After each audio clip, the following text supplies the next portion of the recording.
The first sparks of innovation were ignited by conflict.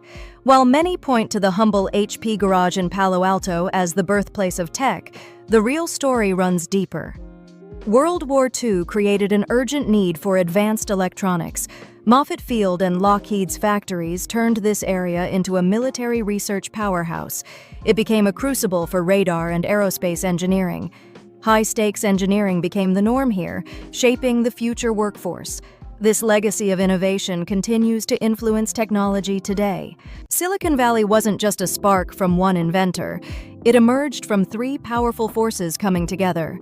First, the relentless ambition of the military pushed boundaries. Next, the foundational research from universities laid the groundwork. And finally, the risk tolerance of venture capital fueled innovation. To grasp its true power, we need to trace these threads back. These origins are surprising, yet they shape our future. This isn't merely history, it's a blueprint for innovation. The next critical piece came from Stanford University. Professor Frederick Terman, known as the godfather of Silicon Valley, had a vision. He believed the university should do more than just research.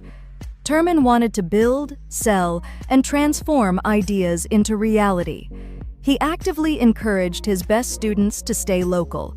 Using university land, he created the Stanford Research Park.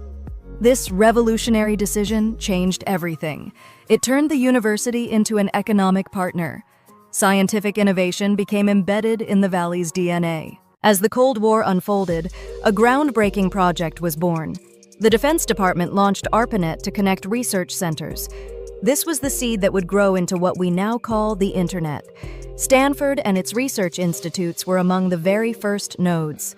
From the start, Silicon Valley became the heart of this digital revolution. It fostered a culture of networked thinking like no other. Open source collaboration thrived in this unique environment.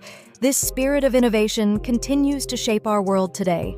Let me take you back to 1956, a pivotal year in tech history. Nobel laureate William Shockley set out to build his semiconductor company. But his genius came with a tyrannical management style. In a bold move, 8 of his top engineers broke away. They formed Fairchild Semiconductor, defying Shockley's rule. He called them the Traitorous Eight. But these so-called traitors were the seeds of innovation. From them, over 60 companies sprouted, including giants like Intel and AMD. This is why we call it Silicon Valley. Silicon is the core of the chip industry, fueling the digital age. Innovation needs fuel, and in the 1970s, a new breed of investors stepped up. Firms like Sequoia Capital found their home on Sand Hill Road. This place soon became known as the Wall Street of the West. These venture capitalists brought more than just cash to the table. They offered mentorship, networking, and a shared hunger for high-risk, high-reward ventures.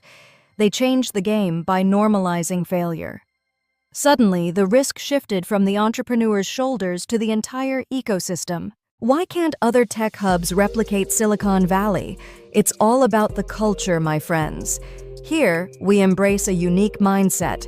Fail fast, fail forward. In the Valley, a failed startup isn't a failure. It's a lesson learned.